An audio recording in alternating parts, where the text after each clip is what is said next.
Chapter 196 Sutra Tanpa Permulaan. Radius beberapa ratus kaki, dan luasnya seperti sebuah bujur sangkar.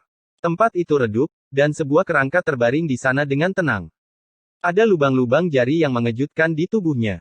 Di tanah tidak jauh dari situ, ada beberapa pakaian batu yang rusak. Pakaian itu compang camping dan sudah lama tidak bisa dikenali. Zhang Jie. Ye Fan melangkah mendekat. Ya, pecahan batu di tanah itu terbuat dari bahan yang sama dengan yang ada di tubuhnya. Mereka adalah bagian dari kulit tua sumber dewa. Kerangka ini memiliki banyak patah tulang, dan telah mengalami luka yang begitu parah. Untuk dapat bertahan hidup sampai sekarang menunjukkan bahwa kekuatan hidupnya sangat panjang. Buku perak di sampingnya memang terbuat dari logam. Buku itu memiliki 100 halaman, dan sangat berat ketika dipegang di tangan. Ada 3 kata kuno yang terukir di atasnya, sumber buku surgawi. Goresannya kuat, dan kata-katanya berat, seperti 3 naga yang berjongkok. Itu benar-benar buku surgawi sumber. Ye Fan sangat bersemangat. Dia telah memasuki Gunung Ungu untuk menemukannya. Dia ingin menyerahkannya, tetapi dia tidak menyangka akan menemukannya pada saat yang kritis. Di wilayah utara, selama puluhan ribu tahun, urat nadi sumber hampir mengering, dan sumber menjadi semakin berharga. Tubuh Ye Fan sangat istimewa, dan dia membutuhkan banyak sumber. Di masa lalu, itu akan sangat sulit. Tapi sekarang berbeda. Dengan buku ini, jika dia menjadi guru Taoyuan, tidak akan mustahil untuk menemukan sumber dalam jumlah besar, dan tidak akan mustahil untuk menemukan sumber dewa. Haha, dia tidak bisa menahan tawa. Setiap langkah yang dia ambil membutuhkan 10 kali lipat sumber. Tingkat pertama dari Istana Zisuci sudah bukan sesuatu yang bisa ditanggung oleh sekte kecil. Jumlah astronomi setelah itu hampir bisa membuat orang terengah-engah. Segala sesuatu memiliki cara untuk diselesaikan. Ye Fan membuka buku surgawi sumber, dan sinar cahaya perak melesat keluar.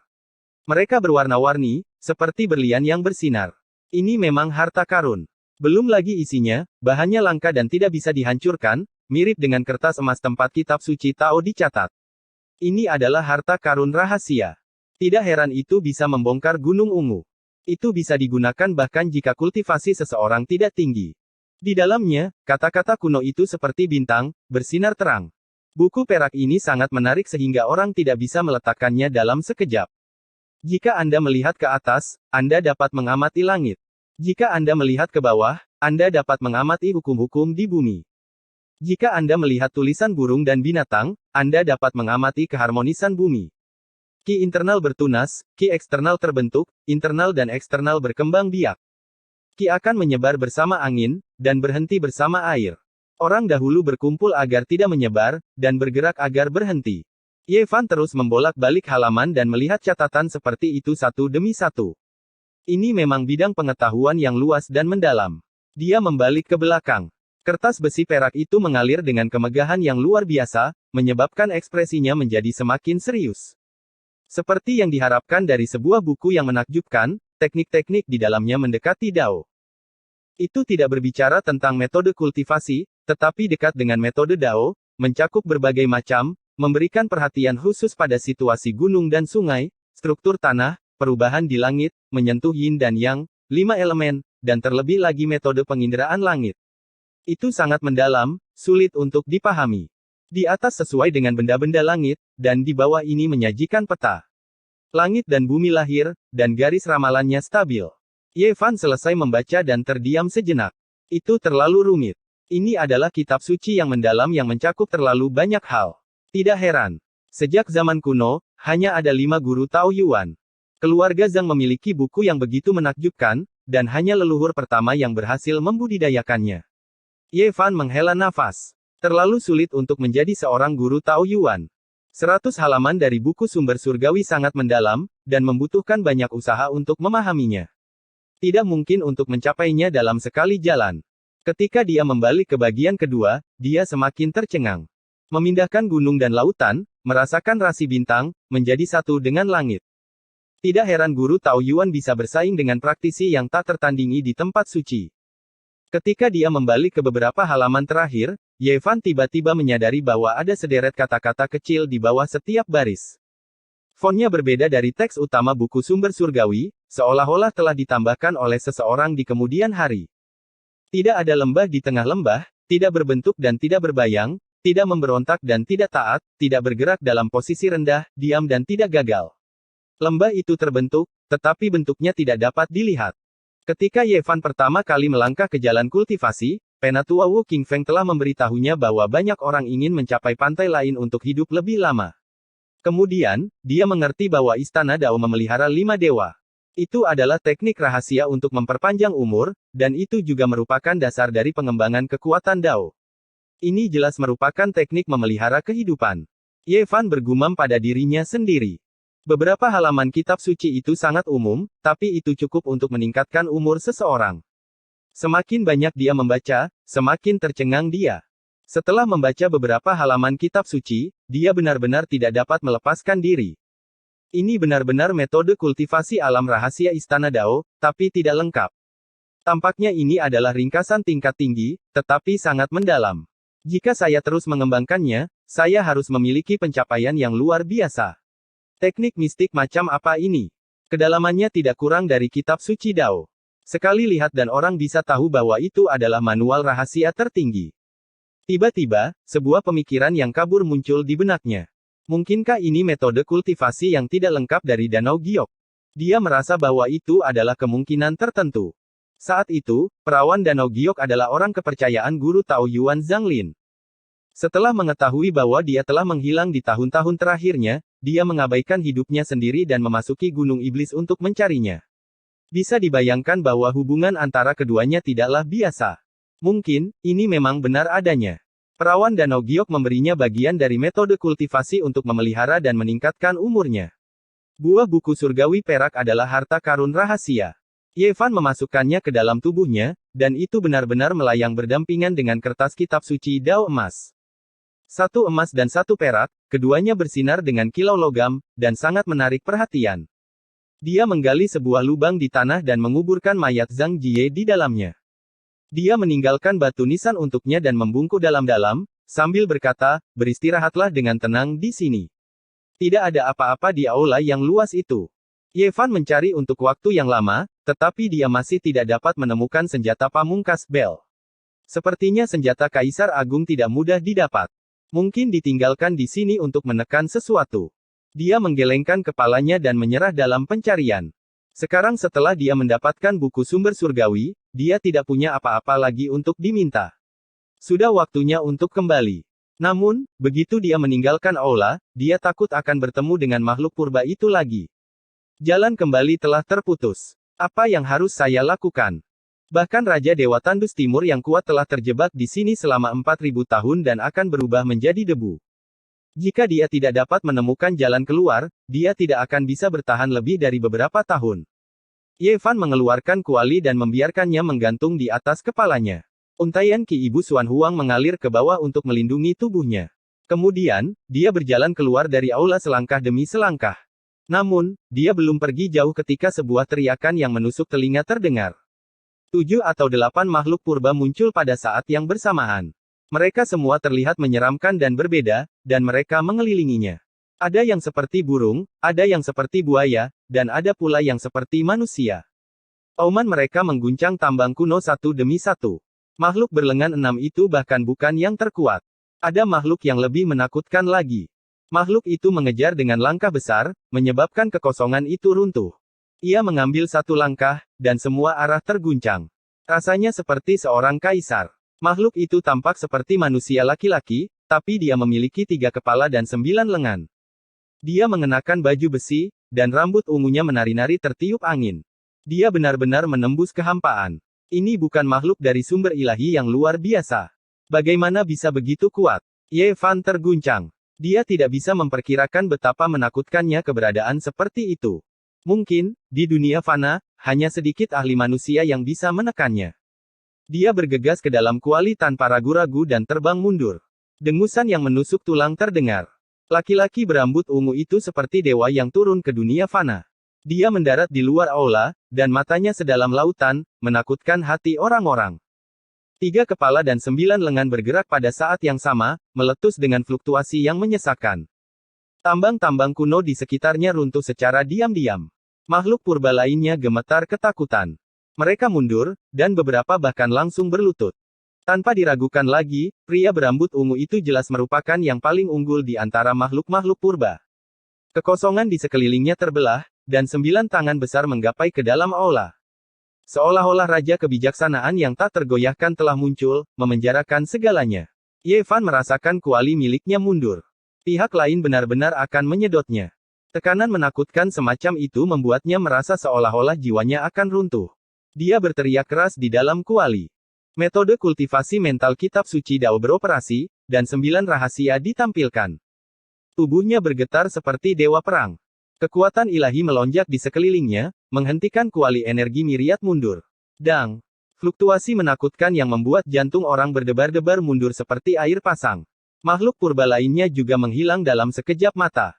Hati Ye Fan bergetar. Laki-laki berambut ungu itu terlalu menakutkan. Kekuatan sucinya mengguncang dunia. Jika dia dilepaskan, dia pasti akan menyebabkan bencana yang tak ada habisnya. 3 kepala dan 9 lengan, mengapa dia merasa seperti dewa?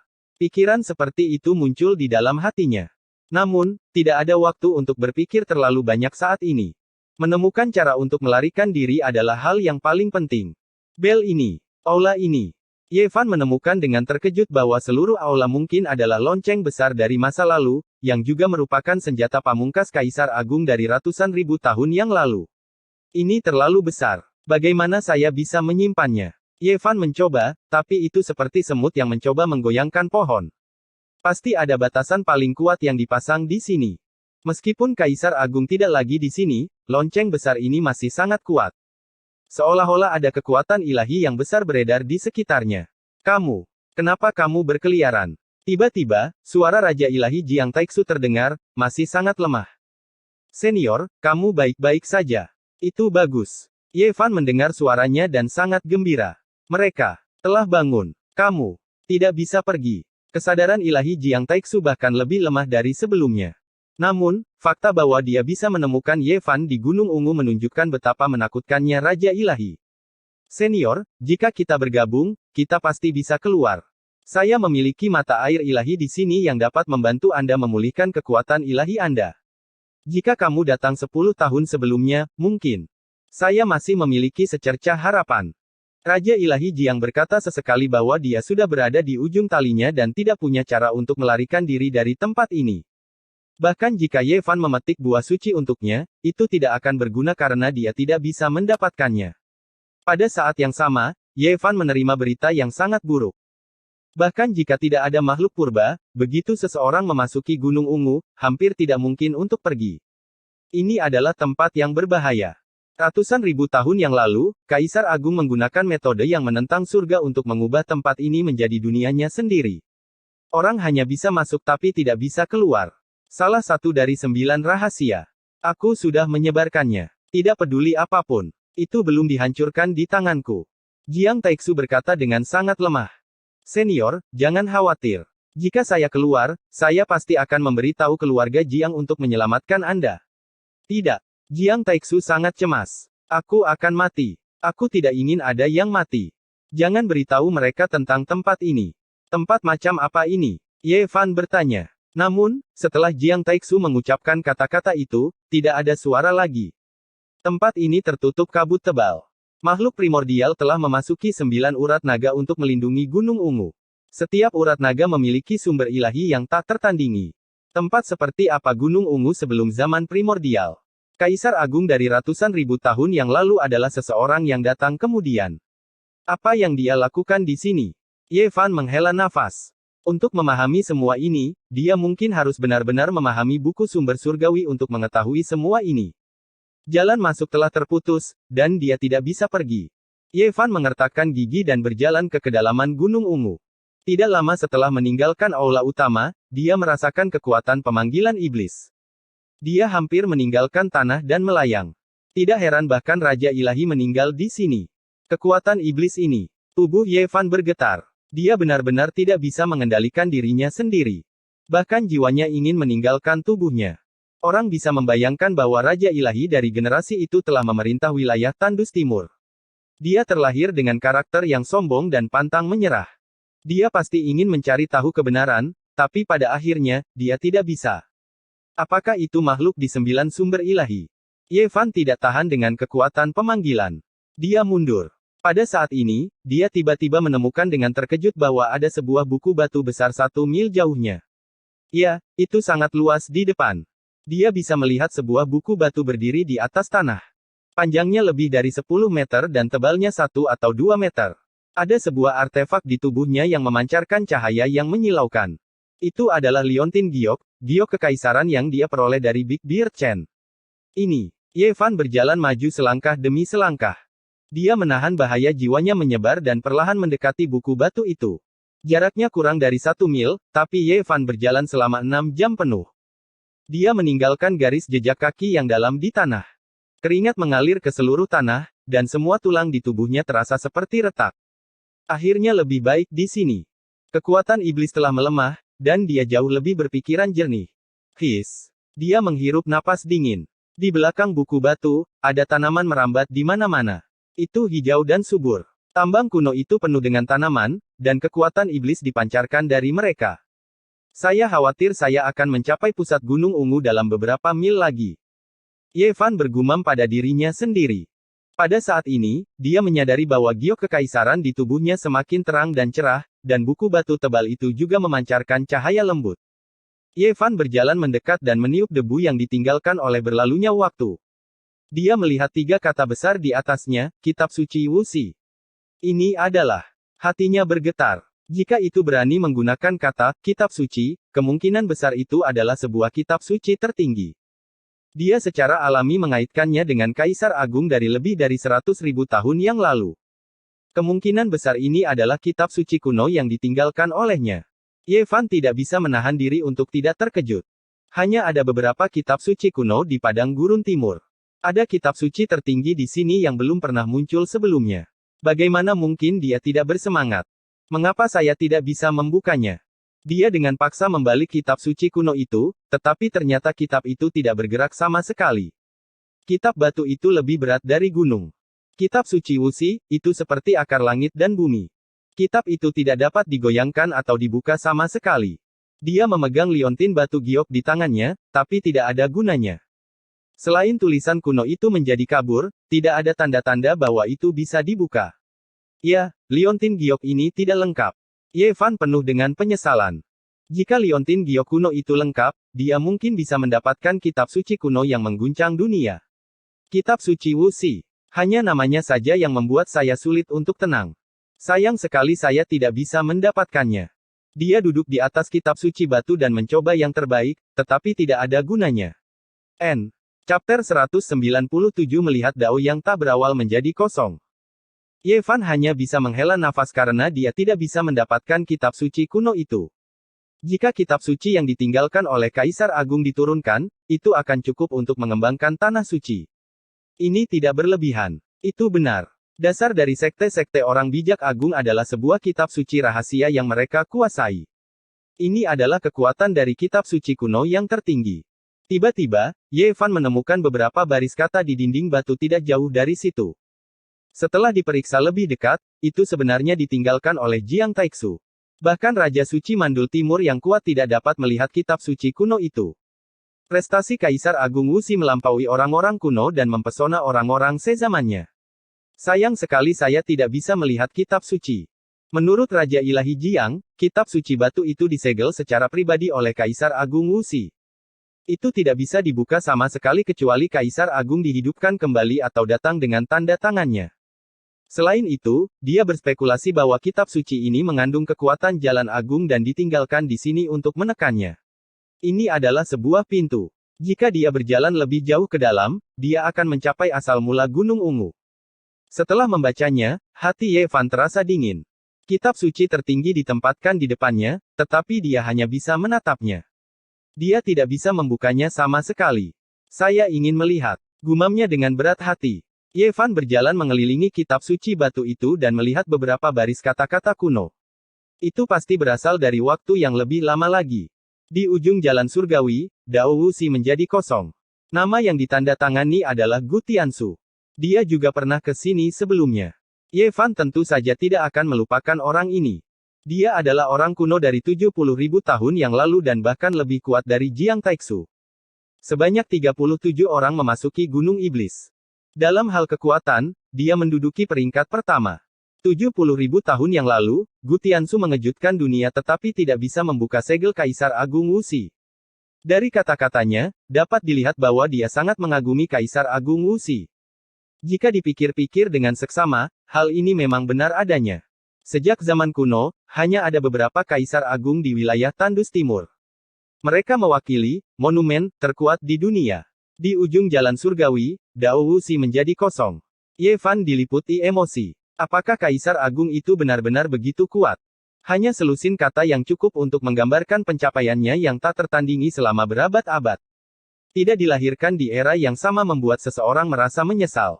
Tidak bisa bertemu dengannya membuat orang menghela napas.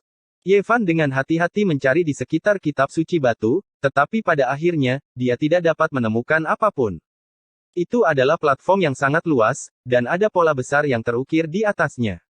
Jika seseorang tidak melihat lebih dekat, itu tampak seperti jurang alami.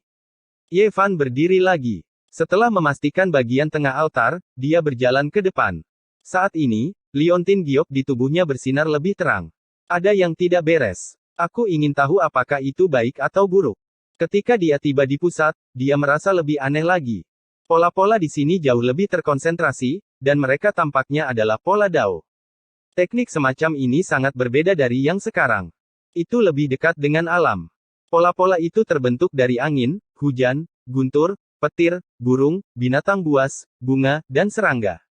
Ye Fan menemukan sebuah lekukan di tengahnya yang sebesar kepala manusia. Bas. Batu giok kuno di tangannya sedikit bergetar seolah-olah memiliki kehidupannya sendiri. Itu sangat mempesona. Mungkinkah batu giok kuno ini diisi di sini? Dia bingung. Dia membandingkan liontin giok itu dan menemukan bahwa liontin itu cocok dengan sudut lekukannya.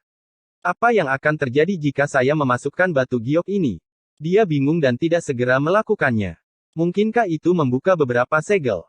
Mungkinkah kitab suci Wuxi bisa dibuka? Dengan pemikiran ini, dia tidak bisa tenang.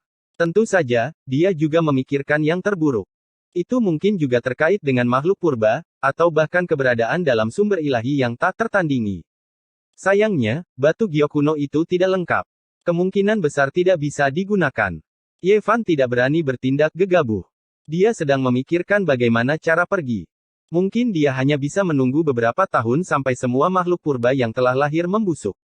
Kemudian dia bisa pergi. Itu karena menurut informasi yang dia peroleh, setelah makhluk-makhluk purba itu menerobos sumbernya, akan sulit bagi mereka untuk hidup lama. Mereka akan berubah menjadi debu dalam beberapa tahun, atau bahkan beberapa dekade. Aku bukan Raja Ilahi Jiang. Saya hanya bisa bertahan paling lama beberapa tahun. Tiba-tiba, bulu kuduk Ye Fan berdiri. Dia merasa ada sesuatu yang menatapnya. Ini membuatnya merasa ada yang tidak beres. Jika makhluk purba mengejarnya ke sini, dia akan hancur. Mungkinkah mereka bahkan tidak takut pada kitab suci Wuxi, yang berisi sumber Dao Kaisar Agung? Apakah itu ilusi? Dia sedikit curiga. Mungkin dia berhalusinasi karena dia terlalu tegang akhir-akhir ini. Tidak peduli apapun, dia tidak berani bergerak. Dia bermeditasi di depan kitab suci batu dan mulai berkultivasi. Dia berkata pada dirinya sendiri, bertahanlah selama beberapa tahun dan kembalikan kebebasanku. Setelah hanya setengah hari, Ye Fan merasa ada yang tidak beres. Pasti ada sesuatu di sini. Dia merasa itu tidak jauh, dan sepertinya tidak takut pada kitab suci batu sama sekali. Itu berkeliaran di sekitar. Setelah membuat penilaian seperti itu, Ye Fan tidak bisa duduk diam lagi. Dia berdiri. Di kejauhan, raungan yang tidak jelas terdengar. Makhluk-makhluk kuno itu sepertinya melintasi tambang kuno. Mereka ingin melewati aula yang dibentuk oleh senjata ekstrim dan maju ke sini. Pada saat yang sama, makhluk dalam kegelapan itu menggunakan indera ilahi untuk memata-matai dia. Dia bisa merasakannya dengan jelas. Aku tidak bisa tinggal di sini lagi. Dia memutuskan untuk kembali ke aula lonceng. Sebelum pergi, dia melirik ke arah lekukan di tengah altar. Ketika dia mendekatinya, dia mengertakkan gigi dan menekan batu giok kuno itu. Hal-hal yang ditinggalkan oleh Kaisar Agung tidak akan membahayakan keturunannya. Tiba-tiba, saat batu giok kuno itu tenggelam, tempat itu menjadi menyilaukan. Cahaya melesat ke langit, dan tirai cahaya besar menyelimutinya. Dia sudah mengeluarkan kuali dan segera tersedot untuk melindunginya. Ye Fan terkejut. Dia tidak tahu perubahan mengejutkan seperti apa yang akan terjadi setelah batu giok itu tenggelam ke dalam alur. Dia tidak punya waktu untuk berpikir terlalu banyak. Tirai cahaya dengan cepat merobek kekosongan, dan semuanya menjadi buram. Itu melintasi kehampaan. Kemana perginya? Batu giok kuno itu tidak lengkap. Membuka kekosongan seperti ini dapat dengan mudah menyebabkan masalah. Namun, tidak ada jalan untuk kembali. Gelap dan sunyi di sekelilingnya. Dia tidak bisa melihat apapun. Dia telah memasuki kehampaan. Seberkas cahaya melesat, dan batu giok kuno itu juga terbang. Ye Fan buru-buru menggunakan kuali untuk mengambilnya dan memegangnya di tangannya. Batu giok itu tidak lengkap, dan tidak dapat mencapai tujuan yang telah direncanakan oleh Kaisar Agung Wuxi. Dia khawatir. Satu-satunya hal yang membuatnya bahagia adalah dia tidak perlu khawatir akan dihancurkan dengan bersembunyi di kuali Myriad Ki. Swoosh! Tidak lama kemudian, kekosongan itu terbelah lagi. Kegelapan tak terbatas muncul di depannya, dan dia tidak bisa melihat apapun. Dia jatuh ke dalam air. Air dingin mengalir ke dalam dirinya melalui kuali. Di mana ini? Ye Fan keluar dari kuali. Arus dingin melonjak di sekelilingnya, dan air sungai mengalir dengan cepat. Apakah ini di bawah tanah? Dia meninju ke atas, dan terdengar suara gemuruh. Dia mengalir mengikuti arus. Gelap gulita di sekelilingnya, dan di sekelilingnya ada dinding-dinding batu. Tiba-tiba, pusaran air besar muncul di depannya, dan sungai bawah tanah mengalir deras ke tanah. Ye Fan bergegas keluar dari air dan menghantam dengan sekuat tenaga. Dia bahkan mengeluarkan buku emas dan menebas berulang kali, secara paksa membuka jalan ke permukaan. Sulit untuk membayangkan seberapa dalam dia telah masuk. Dia telah menggali ratusan meter, dan dia masih belum mencapai permukaan. Kemudian, dia menggali lebih dari 1000 meter, dan akhirnya merasakan udara yang mengalir. Dia bergegas keluar dari bawah tanah, tetapi masih dalam kegelapan yang tak terbatas. Dia merasa agak familiar. Ini adalah tambang kuno yang sangat besar, seolah-olah tidak ada habisnya. Urat naga, aku keluar. Ye Fan berteriak. Dia benar-benar tidak percaya bahwa dia benar-benar telah keluar dari Gunung Ungu. Ini adalah jalan yang telah dia pilih, tambang kuno di bawah urat nadi naga. Dia bahkan melihat ukiran di dinding tambang. Ya, aku benar-benar keluar. Dia bergegas maju, membelai ukiran kuno itu. Itu adalah adegan di mana Kaisar Agung menekan sumber ilahi yang tak tertandingi. Dia tidak bisa menyembunyikan kegembiraannya. Dia berpikir bahwa dia akan terjebak di dalam seperti Jiang Taixu, tapi dia tidak menyangka bisa keluar secepat itu. Ketika dia memilih untuk memasuki Gunung Ungu, dia tahu bahwa Liontin Giok Kaisar Agung kemungkinan besar akan berguna, tetapi dia tidak menyangka bahwa itu akan menjadi sangat penting sehingga dia dapat melewati kehampaan pada saat yang kritis. Apa itu? Tiba-tiba, hati Ye Fan bergetar. Sepertinya ada sesuatu di tambang kuno yang mengintipnya. Apakah itu kelelawar iblis? Sepertinya tidak. Mereka tidak bisa menghindari pikiran ilahi saya. Ini memberinya firasat buruk. Ye Fan tidak berhenti. Dia berubah menjadi kilatan petir dan bergegas maju seolah-olah dia terbang. Dia sudah membungkuk 99 kali. Jika dia terbunuh oleh getaran terakhir ini, itu akan sangat disayangkan. Tidak butuh waktu lama baginya untuk mencapai ujung tambang besar itu. Dia terbang dan naik ribuan meter. Ada cahaya di atas, dan udara segar berhembus ke wajahnya. Ye Fan telah terjebak di Gunung Ungu selama lebih dari sebulan. Pada saat ini, dia berdiri di atas tanah coklat kemerahan, merasakan kehangatan matahari siang. Dia merasa seperti terlahir kembali, dan tidak bisa tenang untuk waktu yang lama. Baru setelah beberapa lama kemudian, dia meninggalkan urat nadi naga dan berjalan ke kejauhan. Dia telah mendapatkan banyak hal dari perjalanan ke Gunung Ungu ini, tetapi pada saat yang sama, dia memiliki beberapa penyesalan. Sangat disayangkan bahwa Raja Ilahi dari suatu generasi, yang telah bertahan selama 4000 tahun, pada akhirnya akan berubah menjadi debu. Jiang Taixu telah mengajarinya metode rahasia tertinggi, yang membuatnya merasa bersyukur. Dia merasa bahwa Raja Ilahi yang lama sedikit menyedihkan. Jika aku cukup kuat, aku akan masuk lagi. Bahkan jika aku tidak bisa menyelamatkan hidupmu, aku akan mengubur tulang belulangmu dan memujamu. 9 rahasia mewakili yang tertinggi, dan tidak ada yang bisa dibandingkan dengannya. Nilainya tak terukur. Itu adalah metode rahasia terkuat dari 9 domain. Raja Ilahi telah mengajarinya metode ini, yang merupakan bantuan besar. Akhirnya, dia memikirkan kitab suci Wuxi. Itu benar-benar penyesalan terbesarnya bahwa dia tidak bisa mengeluarkannya. Di ujung jalan abadi, siapakah puncaknya? Saat melihat Wuxi, Dao menjadi kosong. Evaluasi semacam ini sudah cukup untuk menunjukkan bahwa itu adalah pencapaian yang dapat meremehkan zaman kuno dan modern. Kitab suci kuno semacam ini sangat menarik bagi Ye Fan. Dia sangat kekurangan metode kultivasi berikut. Kitab suci Wuxi tidak diturunkan ke dunia, dan itu yang paling cocok untuknya. Itu tidak akan menimbulkan perselisihan atau menarik perhatian. Bahkan seseorang yang sekuat Gu Tianzu meninggalkan pesan seperti itu, yang membuat hatinya melonjak. Ye Fan merasa bahwa di masa depan, perlu untuk mengumpulkan batu giok kuno di wilayah utara. Mungkin dia bisa mengumpulkan semua giok kekaisaran. Jika itu masalahnya, suatu hari, jika dia memasuki Gunung Ungu lagi, dia mungkin bisa membuka kitab suci Wuxi. Kitab suci Wuxi telah tergeletak di sana selama lebih dari 100.000 tahun. Bagaimanapun, itu tidak akan hilang. Cepat atau lambat, saya akan melihat rahasianya. Ye Fan berjalan selama puluhan li, tetapi dia selalu merasa ada sesuatu yang mengikutinya. Namun, setiap kali dia berbalik, dia tidak bisa melihat apa-apa. Ini membuatnya sedikit bingung. Dia merenung sejenak dan memikirkan perasaan dimata-matai oleh makhluk tak dikenal di depan kitab suci Wuxi. Keduanya agak mirip. Dia bergidik dan berkata, tidak mungkin. Mungkinkah ada makhluk dari Gunung Ungu yang keluar bersamaku?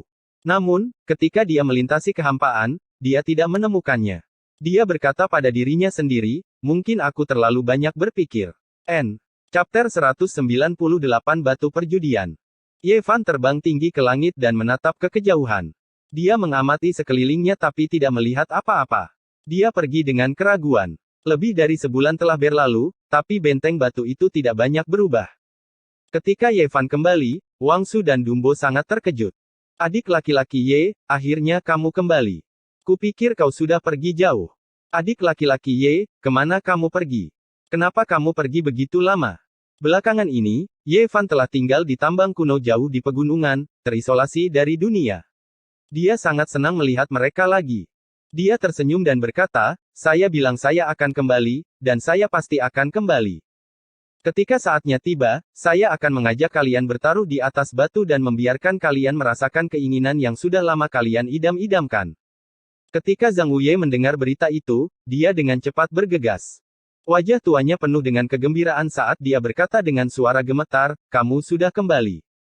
Senang sekali kamu sudah kembali. Hari-hari ini, dia menghela napas dan penuh kesedihan. Dia menyalahkan dirinya sendiri dan selalu bergumam pada dirinya sendiri bahwa akan lebih baik jika dia menghentikan Ye Fan. Menurut pendapatnya, lebih dari sebulan telah berlalu, dan Ye Fan pasti telah menemui kesialan. Seperti leluhur dari 1000 tahun yang lalu, dia pasti terjebak dan mati di Gunung Ungu. Mari kita rayakan dengan benar hari ini. Depresi Zhang Wuye tersapu bersih, dan kerutan di wajah tuanya mencair. Dumbo, Wang Su, kalian berdua pergi menyembelih domba dan memberi adik Ye makan malam selamat datang. Ye Fan juga sangat senang. Hari ini memang layak untuk dirayakan. Kita harus mabuk. Meskipun orang-orang yang hadir sangat senang, hanya Ye Fan dan Zhang Wuye yang mengerti betapa mengasyikannya hal ini. Dia telah mengeluarkan jilid sumber surgawi. Jika berita tentang ini tersebar, itu akan cukup untuk mengguncang seluruh wilayah utara. Ini karena dalam waktu dekat, kemungkinan besar seorang guru Tao Yuan akan lahir. Ketika kerumunan bubar, Zhang Wuye langsung menarik Ye Fan ke halaman dan mengunci pintu. Dengan ekspresi bersemangat, dia berkata dengan suara gemetar, kamu. Benar-benar. Dengan kilatan cahaya perak, jilid sumber surgawi muncul di tangan Ye Fan. Cahaya perak itu kabur, seperti bulan yang terang di dalam sumur, seperti mutiara naga di laut. Itu memberi orang perasaan tidak nyata. Setelah begitu banyak cobaan dan kesengsaraan, saya akhirnya berhasil melarikan diri dengan buku surgawi. Bagus, bagus. Zhang Wuye gemetar saat dia menuangkan secangkir teh untuk Ye Fan, memungkinkannya untuk menguraikan jalannya peristiwa. Setelah Ye Fan menyelesaikan ceritanya, lelaki tua itu masih belum bisa tenang bahkan setelah waktu yang lama berlalu. Dia berkata, kitab asal-usul akhirnya ditemukan. Dia membelai buku perak itu dengan jari-jarinya yang kapalan dan kasar. Dia dipenuhi dengan emosi, dan emosinya akhirnya menjadi tenang. Akhirnya, Zhang Wuye berdiri dan dengan sungguh-sungguh mendekati Ye Fan dengan buku perak di tangannya. Untuk buku ini, kamu mempertaruhkan nyawamu dan mengalami segala macam kesengsaraan. Aku tahu kamu membutuhkannya. Pada titik ini, dia sedikit berhenti dan berkata, meskipun ini adalah buku berharga yang diwariskan oleh keluarga Zhangku, jika bukan karena kamu, buku itu akan hilang selamanya. Kamu, ambillah. Ye Fan tidak shock dan langsung berkata, saya sangat membutuhkan buku ini, tapi saya hanya perlu melihat dan menghafal isinya. Buku berharga ini akan tetap menjadi milik keluarga Zhang. Jari-jari Zhang Wuye gemetar, dan dia membuka mulutnya. Setelah sekian lama, dia berkata, saya sudah tua dan tidak memiliki energi untuk mempelajari buku ini. Keturunan saya nakal, dan tidak ada orang yang berbakat. Ambil kitab surgawi ini. Jika Anda tidak membutuhkannya di masa depan dan melihat orang yang cerdas di keluarga Zhang saya, Anda dapat memberikannya kepada mereka. Tidak perlu untuk itu. Saya sudah selesai membacanya. Kamu bisa menyimpannya dengan aman, jawab Ye Fan sambil tersenyum. Tidak, adik Ye, dengarkan aku. Simpan saja di tanganmu untuk saat ini. Akan lebih aman seperti itu. Saya tahu kalian para kultivator memiliki umur yang sangat panjang. Jika Anda bebas di masa depan, Anda dapat mewariskannya kepada keturunan keluarga Zhang saya. Zhang Wuye memiliki semacam kekhawatiran yang tersembunyi. Dia menyuarakan kekhawatirannya, bukan hanya karena tidak ada penerus yang cocok di klan saat ini, tetapi juga karena dia agak gelisah. Saat ini, wilayah utara sangat kacau dengan bandit-bandit keliling yang mengamuk. Dia takut dia tidak akan bisa menjaga buku sumber surgawi. Keturunannya tidak bersemangat dan memiliki bakat yang buruk. Akan sulit bagi mereka untuk berhasil dalam kultivasi mereka. Jika berita tentang hal itu bocor, pasti akan menyebabkan bencana besar. Saat ini, tidak ada seorang pun di keluarga Zhang yang bisa membuat nama untuk diri mereka sendiri. Jika kita membiarkan mereka tetap berada di tangan kita, itu pasti akan menyebabkan kehancuran seluruh keluarga. Suatu hari, ketika adik Ye merasa bahwa kandidat yang cocok telah muncul di keluarga Zhang saya, Anda dapat mengirimnya kembali. Pada titik ini, dia benar-benar berlutut. Semua kerutan di wajah Zhang Wuye menghilang, dan dia penuh dengan senyuman seolah-olah dia telah memenuhi keinginan yang sangat besar. Perjamuan itu sangat mewah. Api unggun menyala, dan orang-orang di dalam benteng batu duduk di udara terbuka. Mereka makan potongan-potongan besar daging dan minum semangkuk besar anggur. Beberapa gadis muda yang cantik menari di depan api unggun.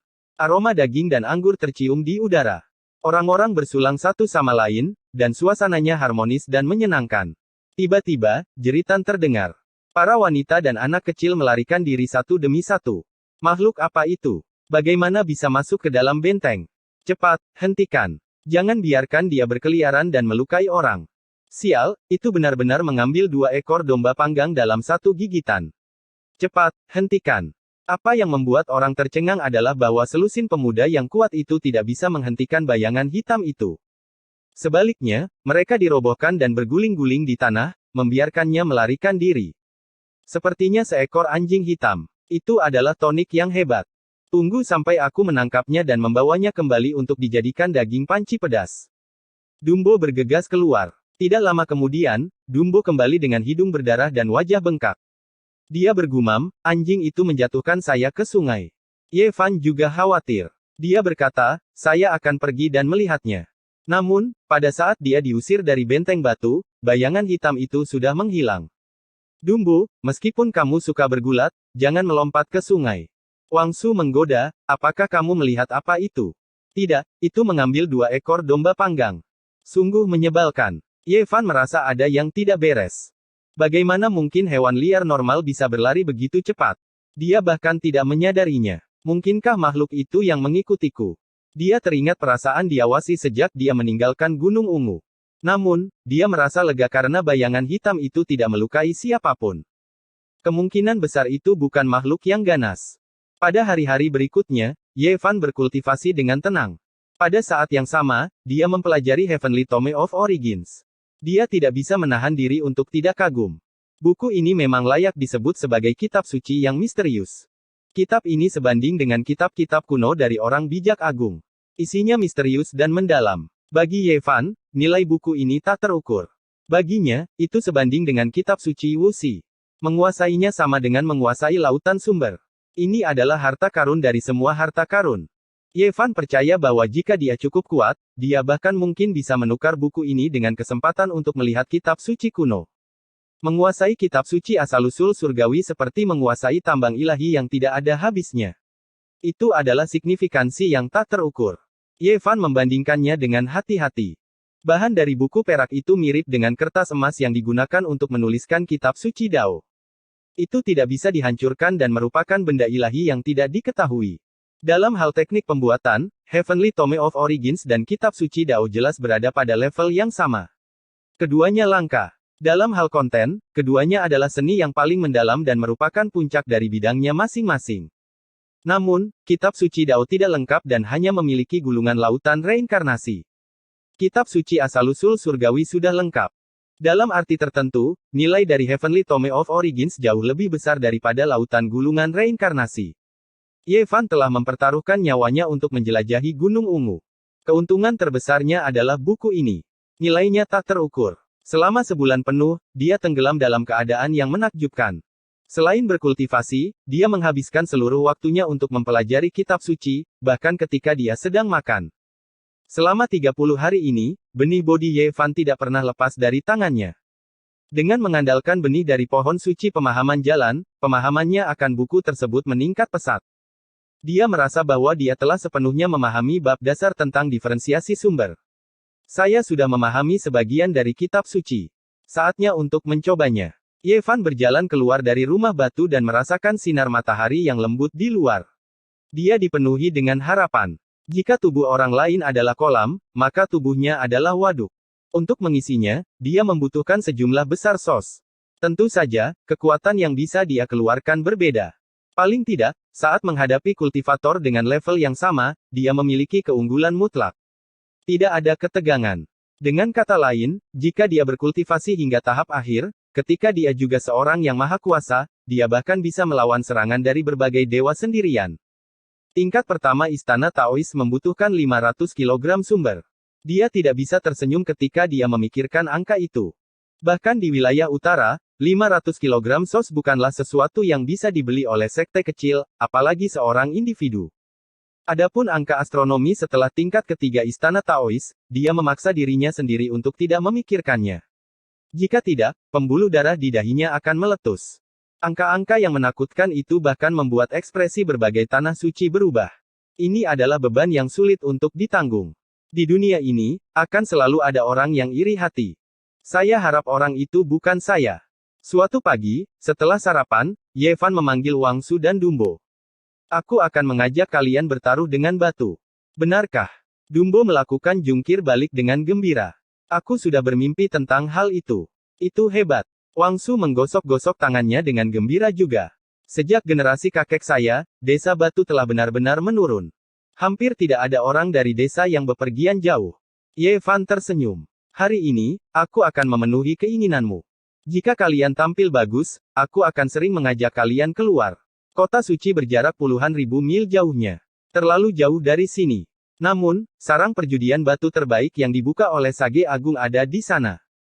Menurut para Taois pengembara, makhluk tertinggi yang legendaris, bangsawan pembudidaya Tanah Tengah, dan pembesar wilayah utara semuanya berkumpul di kota suci dan menghabiskan sebagian besar waktu mereka di sarang perjudian batu. Pendeta Tao tua dari sebelumnya mengatakan bahwa peri memotong batu di sana, orang suci sering muncul, dan keajaiban dari seluruh dunia sering bertarung di sana. Saudara Ye, kau tersenyum begitu jahat. Jangan bilang kau berpikir untuk memenangkan kembali seorang saintes. Ye Fan dengan cepat menyingkirkan senyumnya. Apa yang kalian berdua pikirkan? Bagaimana aku bisa pergi ke kota suci untuk perjudian batu pertamaku? Aku di sini untuk menguji kemampuanku. Dia dengan tegas memperingatkan keduanya untuk tidak berbicara sembarangan ketika mereka tiba. Keduanya tidak memiliki konsep tentang tanah suci, dan menganggap diri mereka sebagai pengusaha yang ramah. Jika mereka berbicara dengan sembarangan, mereka mungkin akan mendapat masalah. Kami mengerti. Orang-orang itu seperti dewa. Kami hanya berani membicarakan mereka di desa. Kota Flatrock berjarak sekitar 600 mil dari desa batu. Itu adalah salah satu kota yang lebih makmur di dekatnya, dan terletak di sebuah oasis yang membentang ratusan mil. Pada saat Ye Fan dan dua orang lainnya tiba, matahari sudah tinggi di langit. Kota kuno itu seluruhnya dibangun dari batu-batu besar berwarna coklat kemerahan, dan dipenuhi dengan perubahan waktu. Populasi kota itu sekitar 300.000, yang dianggap cukup makmur di wilayah utara. Jalanan penuh sesak dengan orang dan kereta. Mata Wang Su dan Dumbo tidak bisa menerima semuanya. Ini adalah pertama kalinya mereka datang ke kota sebesar itu, dan semuanya baru bagi mereka. Ada begitu banyak orang. Ya, ini pertama kalinya saya melihat begitu banyak orang. Mendengarkan kata-kata keduanya yang tidak berarti, Yevan tertawa, dan berkata, belajarlah dengan baik hari ini, dan aku akan membawamu ke kota suci. Tentu, Saudara Ye, Anda harus membiasakan diri dengan aturan hari ini. Lalu, kita akan pergi ke kota suci. Yevan bertanya-tanya tentang rumah judi batu di kota, dan diberitahu bahwa ada lusinan di antaranya. Selain itu, dia terkejut saat mengetahui bahwa Sage Agung memiliki cabang di kota. Ini membuatnya berpikir sejenak, dan dia tidak memilih cabang keluarga Ji dan Tanah Suci Yao Guang, kalau-kalau dia mendapat masalah. Kitab Sumber Surga memiliki keterampilan khusus yang disebut mengubah langit dan bumi. Tidak hanya dapat mengubah lanskap, tetapi juga dapat mengubah penampilan seseorang. Itu jauh lebih brilian daripada teknik penyamaran para kultivator, dan hampir bisa mengubah penampilan seseorang dari dalam keluar. Sayangnya, Yevan belum sepenuhnya menguasainya, jadi dia tidak ingin pergi ke dua rumah judi batu hari ini. Kolam Giok juga memiliki rumah judi batu di kota ini. Tentu saja, itu adalah salah satu rumah judi batu paling terkenal dan terbesar di kota ini, jawab seorang tetua. Terima kasih, Tuan, Yevan menyatukan kedua tinjunya, lalu berbalik dan berkata kepada Wang Su dan Erleng, ayo pergi ke rumah judi batu Jadepol. Ah, Saudara Ye, apakah kamu benar-benar akan menang melawan Saintes? Jangan katakan hal seperti itu. Jangan khawatir, kami hanya membicarakannya secara pribadi. Keduanya mengangguk dengan tergesa-gesa. Rumah judi batu biasanya memakan banyak tempat, dan dikelilingi oleh tembok tinggi. Di dalam, ada batu fajar di mana-mana. Pasar batu peri Kolam Giok terletak di distrik timur kota tebing datar. Itu adalah tempat yang tenang, dikelilingi oleh pepohonan kuno dan tanaman hijau. Kenapa tidak buka hari ini?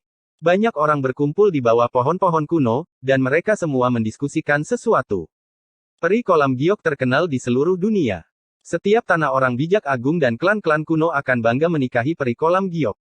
Sayangnya, tidak banyak yang bisa melakukannya, jadi saya sangat ingin melihat wajahnya.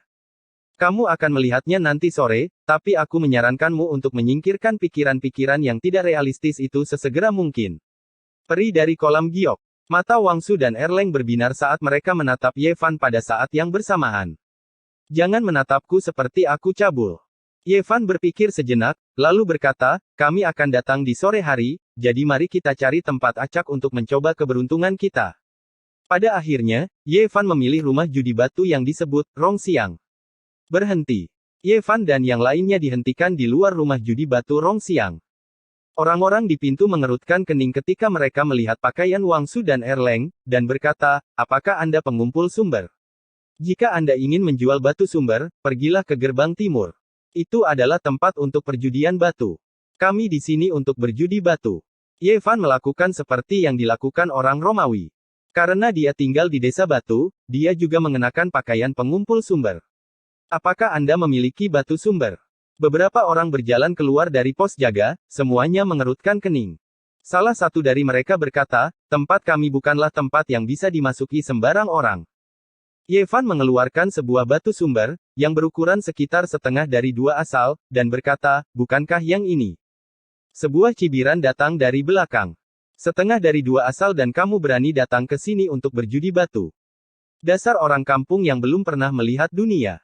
Kau bahkan mungkin tidak mampu membeli batu sumber yang bagus.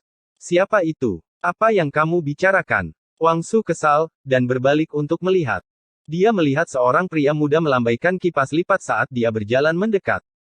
Seorang pengikut di sampingnya memiliki ekspresi jijik, dan berkata, kembalilah dan kumpulkan batu sumber dengan benar.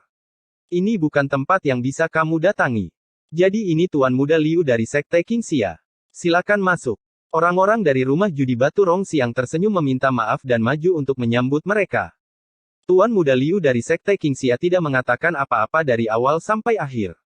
Dia memandang Yevan dan yang lainnya, dan berjalan masuk.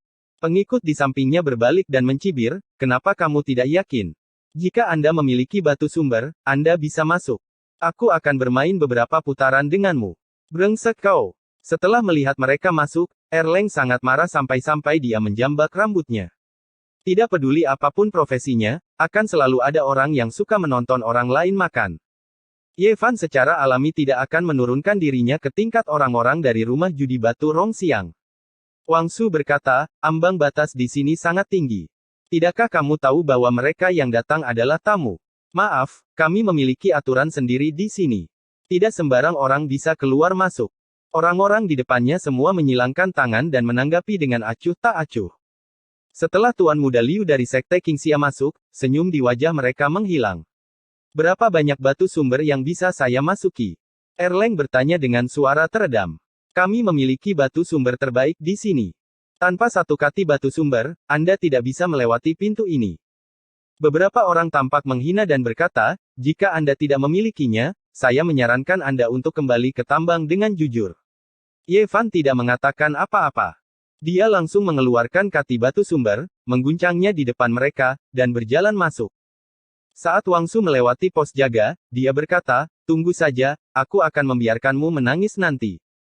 Ya, aku akan membiarkanmu melihat apa yang disebut Dewa Judi Batu. Erleng juga berkata dengan marah. Oh, kalian benar-benar masuk. Di depan, pengikut Sekte Qingxia sangat terkejut. Dia berkata dengan nada aneh, sekumpulan batu sumber. Dibutuhkan 3 generasi nenek moyang dan cucu untuk menggalinya dalam waktu yang lama. Benar-benar tidak mudah.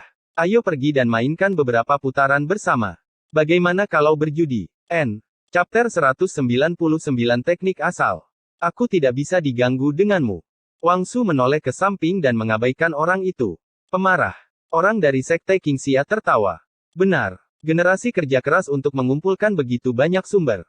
Bagaimana jika Anda kehilangannya? Lebih baik berhati-hati. Berhentilah bersikap sarkastik. Kami tidak ingin berdebat denganmu. Dumbo lebih jujur dan memelototinya. Bamkin, perjudian batu sangat beresiko. Kau datang ke sini untuk mencoba keberuntunganmu. Anda bahkan tidak akan tahu bagaimana cara menangis ketika saatnya tiba. Pengikut dari Sekte Qingxia mengejek. Aku tidak mencoba memarahimu, tapi ini benar-benar bukan tempat untukmu. Pengumpul sumber harus tahu tempat mereka. Enyahlah. Aku punya sos. Aku datang ke sini dengan sukarela. Itu bukan urusanmu. Dumbo sangat langsung. Wang Su juga tertawa. Kau harus menjaga dirimu sendiri. Jangan sampai kehilangan semua kekayaanmu. 9 dari 10 pertaruhan gagal dan merangkak keluar sambil menangis. Orang-orang sepertimu belum pernah melihat dunia. Pengikutnya sedikit marah dan berkata, tambang adalah tempat di mana Anda harus tinggal. Jangan keras kepala. Ketika Anda masuk nanti, Anda akan menangis. Tuan Muda Liu dari Sekte Qingxia mengerutkan kening dan berkata kepada pengikutnya, mengapa repot-repot dengan orang-orang seperti mereka? Saat dia berbicara, dia berjalan ke depan, dan orang-orang di sekitarnya mengikuti. Rumah judi batu Rongxiang memiliki banyak halaman. Sumber batu ada di mana-mana, mulai dari puluhan ribu kilogram hingga beberapa tael. Halaman pertama jelas memiliki kualitas paling rendah. Tidak banyak orang yang tinggal di sini. Di sini, batu-batu yang paling umum ditemukan. Bahkan dapat dikatakan bahwa banyak batu yang ditarik secara acak untuk membentuk angka. Ye Fan tidak terburu-buru untuk pergi. Setelah dia selesai membaca bab dasar dari kitab asal, dia ingin mempraktikkannya. Ini bukan tentang apakah dia bisa bertaruh pada sumber yang murni, tetapi untuk memperkaya pengalamannya. Dia berjalan di sekitar halaman pertama, menepuk dan mengetuk tanah dengan ekspresi serius di wajahnya. Saudara Ye, tidak ada batu sumber yang bagus di sini. Mereka semua menipu orang. Ayo masuk ke dalam. Wang Su menyarankan. Tidak apa-apa. Hari ini terutama untuk menguji air. Mari kita lihat dulu. Jangan terburu-buru. Ye Fan tidak bergerak. Sebuah cibiran datang dari tidak jauh. Rumah jaga berdekatan dengan halaman ini. Penjaga gerbang yang telah menghentikan mereka untuk masuk sebelumnya sedang menonton pertunjukan dengan tangan disilangkan. Apa yang kau tertawakan? Pergilah, minumlah teh. Dumbo memelototinya. Siapapun yang memasuki pintu adalah tamu. Apa kamu tidak tahu aturannya? Wang Su berbalik dan berkata, beginikah caramu memperlakukan tamumu? Aku menyuruhmu menuangkan teh, jadi cepatlah menuangkannya. Jangan bicara omong kosong. Salah satu dari mereka langsung memelototinya dan berkata, dasar bajingan kecil. Kamu hanya seorang pengumpul, namun kamu bersandiwara di depan kami. Pergilah dan temui guru Yuanmu. Saya ingin bertanya kepadanya apakah dia ingin melakukan bisnis secara tertutup. Bahkan seorang penjaga gerbang berani mengeluarkan omong kosong. Wang Su mencibir. Baiklah, cepat tuangkan mereka beberapa cangkir teh dan suruh mereka pergi. Beberapa dari mereka tidak ingin memperbesar masalah. Jika mereka membuat beberapa tamu terhormat khawatir, mereka tidak akan bisa menanggung konsekuensinya. Daun tehnya tidak cukup. Apakah ini jalan pintas? Dumbo bergumam tidak senang. Wajah para penjaga gerbang berubah menjadi pucat. Mereka memelototinya dengan tajam. Ye Fan berjalan mengelilingi halaman dan menemukan bahwa ada ribuan batu asal di sini. Mereka benar-benar ada di sana hanya untuk menghitung jumlahnya. Dia merasa bahwa hanya sedikit dari mereka yang mengandung batu asal. Bagaimana kamu menilai batu asal di sini? Hampir tidak ada yang bertaruh di sini, jadi Tuan Yuan tetap tinggal di halaman. Biasanya, para penjaga gerbang bertanggung jawab atas tempat ini. Salah satu dari mereka mengejek, batu asal di sini adalah yang termurah. Satu batu asal bisa membeli 1000 kilogram batu asal. Dengan batu asal di tanganmu, kamu bisa membeli banyak. Benarkah begitu? Kalau begitu kalian, kemarilah dan bawa batu fajar itu untukku. Ye Fan menunjuk ke batu besar yang beratnya setidaknya 500 kilogram di tengah tumpukan puing-puing. Wajah orang-orang dari rumah judi batu Rong Xiang berubah menjadi hijau. Mereka adalah manusia biasa. Memindahkan batu seberat 1000 kilogram akan membutuhkan banyak usaha. Saya katakan, Anda membuang-buang uang Anda. Batu sebesar itu membutuhkan 1 atau 2 batu asal yang berharga. Kamu tidak akan bisa mempertaruhkan apapun. Salah satu dari mereka mengumpat. Berhenti bicara omong kosong. Pindahkan saja. Apa kau tidak ingin berbisnis lagi? Haruskah aku pergi memanggil Tuan Yuan? Wang Su berkata. Kalian berdua juga bisa memilih tempat yang kalian inginkan. Jangan khawatir tentang apapun. Ye Fan berkata kepada Dumbo dan Wang Su. Kami, lupakan saja. Menggali batu asal tidak masalah, tapi memilih batu asal jauh dari itu. Keduanya melambaikan tangan mereka. Pilih saja. Tidak perlu mengatakan apapun. Wang Su sangat cerdas. Dia membisikkan beberapa kata kepada Dumbo. Mereka berdua mulai menginstruksikan orang-orang dari rumah judi batu Rong Xiang. Wajah orang-orang itu pucat pasi. Batu seberat 1000 kilogram lagi. Mereka sudah terengah-engah karena kelelahan. Baiklah. Kalian kejam. Mari kita lihat bagaimana kalian menangis ketika batu asal kalian habis. Mereka mengertakkan gigi dan memindahkan batu seberat ribuan kilogram itu. Namun, setelah mengambil beberapa langkah, Wang Su menggelengkan kepalanya dan berkata, apa yang kalian lakukan? Saya ingin batu asal di bawah batu seberat 1000 kilogram. F*CK. Beberapa dari mereka hampir meledak karena marah. Wang Su memegang batu asal seberat 4-5 kilogram di tangannya. Dia tersenyum di belakang mereka. Aku mau yang ini. Dumbo menunjuk ke arah batu asal yang juga berada di bawah batu besar. Kemarahan orang-orang dari rumah judi batu Rong Xiang tersulut. Salah satu dari mereka berkata, kalian sudah keterlaluan. Bukannya kami bertindak terlalu jauh. Hanya saja kalian bertingkah sombong. Wang Su menggelengkan kepalanya dan berkata, jika kalian tidak memindahkannya, saya akan memanggil Tuan Yuan. Kamu. Beberapa dari mereka menunjuk ke arah Wang Su. Kamu apa kamu? Saya memiliki batu asal. Aku mengincar batu itu sekarang. Cepat dan pindahkan. Dumbo selalu berterus terang. Dia sudah lama tidak menyukai orang-orang ini. Ye Fan tersenyum tanpa mengucapkan sepatah kata pun. Dia merasa bahwa kedua orang ini cukup baik dalam berurusan dengan orang lain. Ketika orang-orang dari rumah judi batu Rong Xiang memindahkan batu besar itu dan kelelahan seperti anjing mati, Wang Su dan Dumbo memilih target lain. Yang itu. Ya, yang ada di bawah batu besar itu. Dan yang ini. Cepat keluarkan. Mereka berdua minum teh sambil memesan yang lain. Guru, kita salah.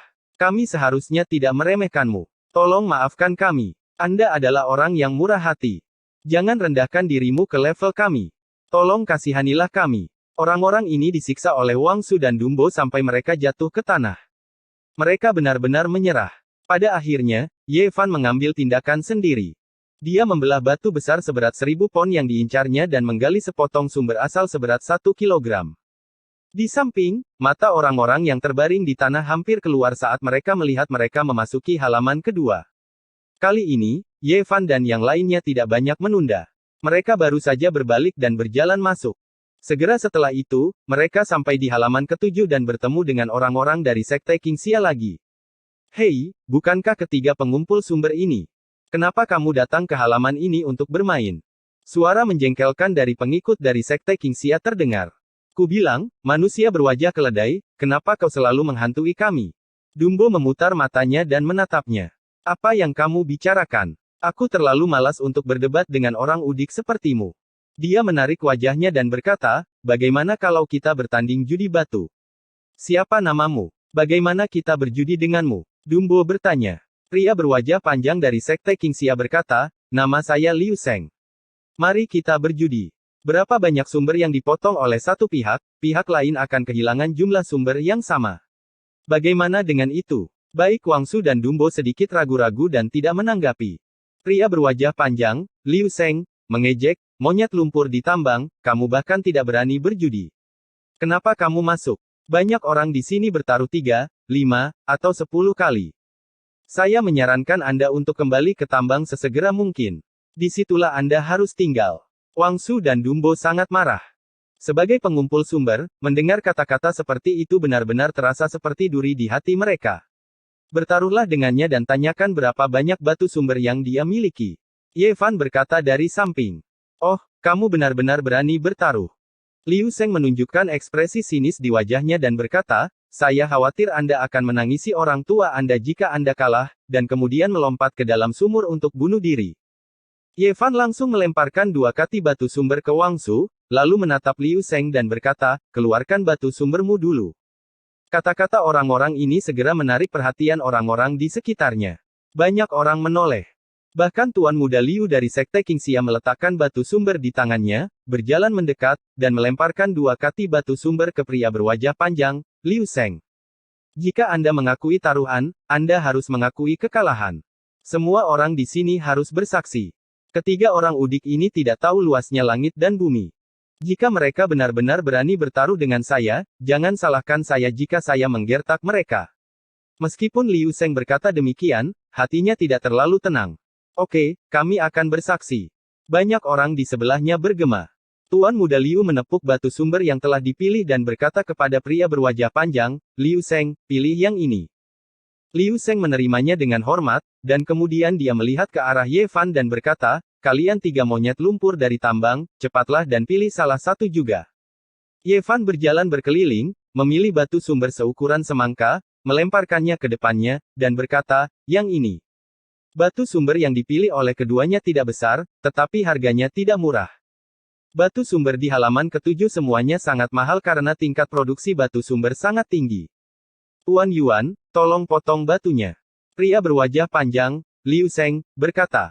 Oke, orang tua ini akan mengorbankan pedangnya. Seorang pria tua maju dan memberi hormat kepada batu sumber terlebih dahulu. Kemudian, dia mengambil pedang itu dan mulai memotong batu tersebut. Kaca. Kulit batu itu perlahan-lahan terkelupas. Batu yang dipilih oleh Sekte Qingxia menjadi semakin kecil, tapi pada akhirnya, tidak ada batu sumber yang muncul. Anggap dirimu beruntung. Yang berikutnya akan membuatmu menangis untuk orang tuamu. Liu Sheng agak tidak mau. Tuan muda dari Sekte Qingxia juga mengerutkan kening. Tuan, potong bagian saya. Ye Fan menyerahkan batu sumber. Batu yang rusak ini jelas merupakan batu limbah. Apakah ada kebutuhan untuk memotongnya? Liu Sheng tampak menghina. Seseorang di sebelahnya menggelengkan kepalanya dan berkata, batu ini berwarna coklat kemerahan dengan sedikit warna putih. Ini jelas merupakan merah di dalam putih, yang umum. Ini jelas merupakan batu limbah. Tidak perlu dipotong untuk mengetahuinya. Itu terlalu jelas. Itu memang batu limbah. Hampir semua orang mengerutkan kening. Bahkan Tuan Yuan menggelengkan kepalanya dan berkata, tidak apa-apa jika batu ini tidak dipotong. Wang Su dan Dumbo tiba-tiba menjadi gugup. Mereka memandang Ye Fan dan berkata, pokoknya, itu belum dipotong. Ayo ganti yang lain. Tidak, jika tidak, beberapa orang akan kembali pada kata-kata mereka. Ini dia. Ye Fan tidak memberikan penghormatan kepada apa yang disebut dewa asal. Dia mengambil pedang di sebelahnya dan langsung memotongnya. Kaca. Saat batu sumber terbelah, cahaya lembut bersinar. Batu sumber seukuran kepalan tangan, sebening kristal, tertanam di lapisan batu. Pedang itu hampir membelah batu sumber di dalamnya dan menyikatnya. Ah, itu benar-benar menghasilkan batu sumber. Bagaimana bisa ada batu sumber di dalam yang berwarna putih? Orang-orang di sebelahnya semua berteriak terkejut. Bahkan Tuan Yuan sedikit terkejut. Dia berkata pada dirinya sendiri, batu itu tidak mungkin memiliki batu sumber. Itu sebenarnya. Wang Su sangat senang. Dia menggali batu sumber di dalamnya dan dengan hati-hati memegangnya di telapak tangannya. Di sisi lain, Dumbo dengan santai berjalan ke arah Liu Sheng dan melirik tas sumber di tangannya. Serahkan. Kami telah memotong tas sumber, dan itu persis 1 kati. Yang ada di tanganmu hampir tidak cukup. Wajah Liu Seng tiba-tiba menjadi sangat panjang. Keringat segera muncul di dahinya. 1 kilogram batu sumber adalah jumlah yang sangat besar baginya. Meskipun dibayar oleh tuan muda dari Sekte Qingxia, dia pasti harus membayarnya kembali. Bagaimana ini mungkin? Bahkan sepotong batu limbah menghasilkan batu sumber. Wajahnya pucat dan sangat tidak rela. Kau kalah taruhan. Serahkan saja. Dumbo menyambar kantong sumber. Pria berwajah kuda itu tampak kehabisan tenaga. Dia duduk di tanah, sedih. Kakak muka keledai, jangan lompat ke dalam sumur. Wang Su mengejek. Tambang kami saat ini kekurangan tenaga kerja. Kenapa kamu tidak ikut denganku? Saya dengan tulus merekrut di sini. Dumbo memeluk tas sumber dan terkikik bahagia. Dia tidak lupa untuk membalas. Ya, kami akan mengurus makanan dan akomodasi Anda. Ikutlah dengan kami untuk menggali batu sumber. Wajah pria berwajah kuda itu menjadi pucat. Dia dengan marah menunjuk ke arah keduanya dan berkata, kamu. Ususnya berwarna hijau karena penyesalan. Diam-diam dia membenci dirinya sendiri karena mencari masalah. Mengapa dia bertaruh dengan beberapa monyet lumpur dari tambang? Pada saat ini, dia benar-benar ingin menghantamkan giginya ke perutnya. Dia sangat marah sampai hampir pingsan. Menarik. Apakah kalian bertiga berani bertaruh denganku? Tuan muda dari Sekte Qingxia melangkah maju dan melambaikan kipas lipatnya. Dia tampak tenang dan tenang. Ye Fan tersenyum dan berkata, kenapa tidak? Belum lagi bahkan beberapa lusin pun tidak apa-apa. Dia sangat bersemangat. Buku sumber surgawi memang buku yang luar biasa. Dia merasa bahwa dia memiliki pemahaman awal tentang batu sumber dan bisa masuk dan keluar dari rumah judi batu. Jika dia benar-benar memahami buku surgawi batu sumber, dia tidak perlu khawatir untuk pergi ke kota suci di masa depan. Namun, keberuntungan Ye Fan sepertinya telah berakhir. Dia memotong 7 batu berturut-turut tetapi tidak melihat sedikit pun batu sumber. Bahkan jika Anda berada di tambang sepanjang tahun, Anda mungkin tidak benar-benar memahami batu sumber.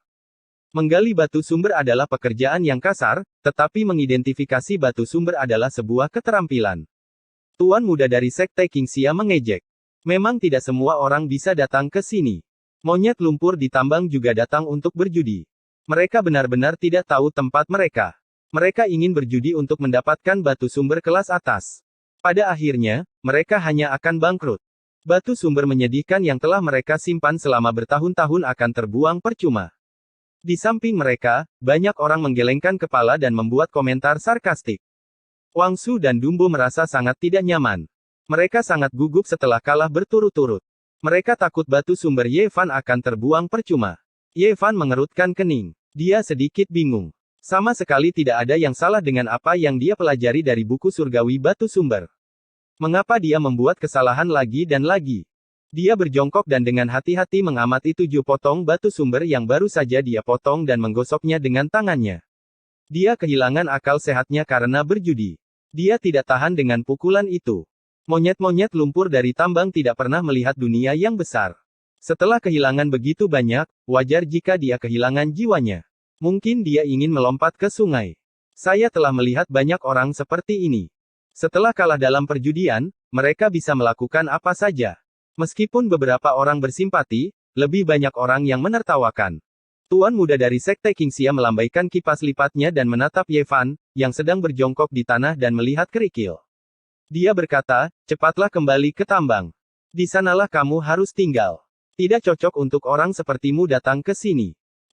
Chapter 200 Batu Retak Hantu. Ye Fan berjongkok di sana dan mengabaikannya. Dia menatap kerikil itu untuk waktu yang lama dan tiba-tiba menyadari apa yang sedang terjadi. Dia diam-diam mengutuk rumah judi batu Rong Siang karena tidak tahu malu. Apa yang dia pelajari dari kitab sumber surga adalah benar. Rumah judi batu ini adalah rumah judi yang dipalsukan. Batu-batu sumber ini telah dibelah dan sumber di dalamnya diambil. Kemudian, mereka diisi dengan batu dan disegel dengan teknik rahasia. Pedagang penipu. Dia sangat marah. Rumah judi batu Rong Siang sudah keterlaluan. Dia ingin membuat keributan, tapi dia menahannya. Bahkan jika dia mengatakannya, tidak banyak orang yang akan mempercayainya. Apalagi, mereka yang berani membuka rumah judi batu di wilayah utara memiliki latar belakang tertentu. Mereka mendapat dukungan dari kekuatan yang kuat. Jika dia mengekspos mereka seperti ini, bahkan jika mereka menundukkan kepala mereka di tempat, mereka mungkin akan membalas dendam nanti. Dia tidak peduli dan bisa pergi begitu saja. Namun, akan buruk jika dia melibatkan benteng batu. Sepertinya aku harus mempelajari teknik pengubah langit dan bumi dari kitab sumber surga secepatnya. Kalau begitu, aku tidak perlu khawatir tentang apapun lagi. Saya akan menjadi ikan di laut dan burung di langit, katanya dalam hati. Lupakan saja jika Anda tidak ingin berjudi. Kembalilah ke tempat asalmu. Tuan muda dari Sekte Qingxia meliriknya. Tentu saja saya ingin berjudi. Kenapa tidak? Ye Fan tiba-tiba berdiri. Selanjutnya, dia dengan hati-hati memilih batu-batu itu dan memeriksanya dengan cermat. Seperti yang diharapkan, dia menemukan selusin batu sumber palsu. Metode pemalsuannya sangat pintar. Bahkan jika seseorang mengamati dengan cermat, sulit untuk membedakannya. Jika bukan karena buku sumber surga, yang hampir alami, akan sulit untuk mengetahuinya. Pada akhirnya, dia memilih sebuah batu jelek yang sebesar kepala orang dewasa. Warnanya abu-abu dan memiliki retakan-retakan yang saling bersilangan. Hal yang paling aneh adalah retakan-retakan itu mirip dengan bentuk mulut manusia. Sepertinya itu telah digigit oleh makhluk purba. Ketika Ye Fan mengambil batu ini, itu segera menyebabkan ledakan tawa. Adik kecil, apa kau tahu tentang batu sumber? Ini jelas batu yang tidak berguna. Cepatlah dan ganti dengan yang lain. Di sampingnya, seorang pria tua yang baik hati mengingatkannya. Akan aneh jika batu ini bisa memiliki batu sumber. Ini jelas sudah habis dan tidak ada yang tersisa. Itu benar, ini adalah batu pembagi hantu yang terkenal. Itu dilemparkan ke sini untuk membuat angka, jadi tidak mungkin untuk keluar. Semua orang menggelengkan kepala mereka. Banyak orang mencibir padanya, berpikir bahwa Ye Fan sama sekali tidak memahami batu asal dan hanya tahu cara menggalinya di tambang. Wang Su segera menjadi gugup. Dumbo berbisik, Kakak Ye, ayo ganti ke bagian lain. Tidak perlu diganti. Ini dia. Ye Fan memberi isyarat kepada Tuan Yuan, memintanya untuk membukanya. Meskipun itu adalah batu pemisah hantu, Master Yuan masih menyembah dewa asli, sesuai dengan aturan perdagangan ini. Dia menggumamkan beberapa kata sebelum dia bergerak. Tangannya gesit, dan pedangnya bergerak sangat cepat seperti naga yang berenang. Cahaya dingin berkedip-kedip, dan kulit batu itu dengan cepat rontok. Tidak lama kemudian, lapisan kulit tua telah terkelupas dari batu pembelah hantu seukuran kepala manusia, dan itu tidak lagi sebesar kepalan tangan.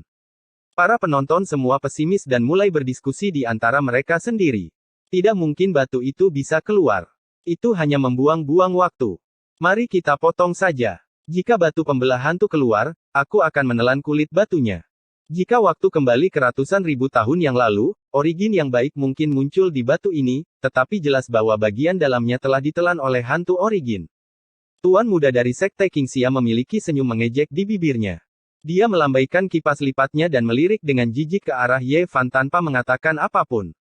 Pada saat ini, kerumunan orang berseru. Kulit tua dari batu pembelah hantu jatuh, dan tidak lagi seukuran leci. Namun, pada saat ini, cahaya yang menyilaukan melesat keluar.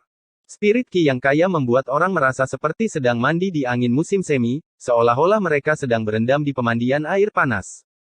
Semua pori-pori di tubuh mereka menjadi rileks, dan mereka merasa sangat nyaman. Cahaya merah menyala meluap, membawa serta asap tipis yang berhembus lembut. Rasanya seperti awan yang terbakar, atau aura abadi yang berlumuran darah. Semua orang terkejut. Jelas bahwa batu asal berkualitas sangat tinggi telah digali, dan Qi asal ini jauh lebih unggul dari batu serupa. Di dalam batu pembelah hantu seukuran buah leci, ada sebuah batu asal berwarna merah terang. Itu hanya seukuran jari, tapi dipenuhi dengan warna. Itu menyilaukan, dan kemerahannya memabukkan. Ini terlalu kecil. Tidak cukup untuk membeli batu ini. Dumbo sedikit bingung. Ya, ini terlalu kecil.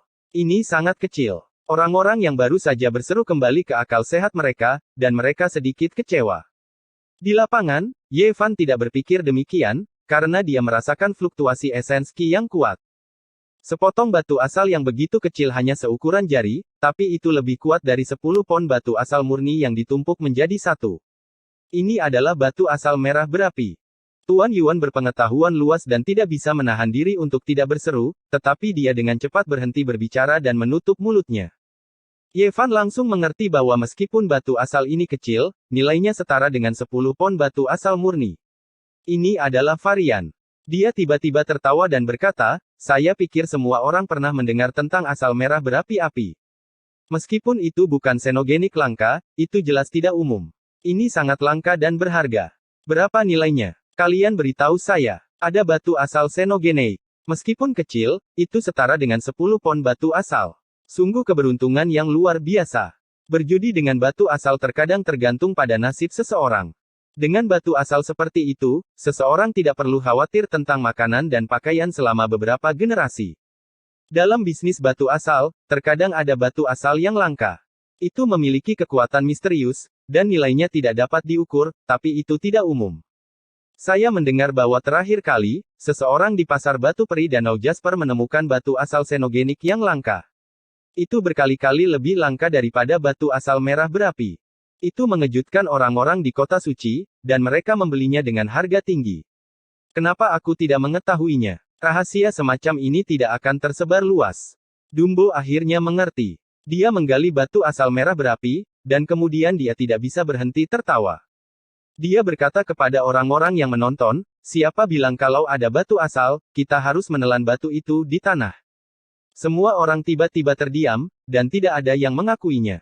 Wang Su berjalan sambil tersenyum, mengulurkan tangan kepada tuan muda dari Sekte Qingxia, dan berkata, maaf, kami menang. 10 pon batu asal, cepat serahkan. 10 pon batu asal adalah jumlah yang sangat besar bagi orang-orang yang hadir.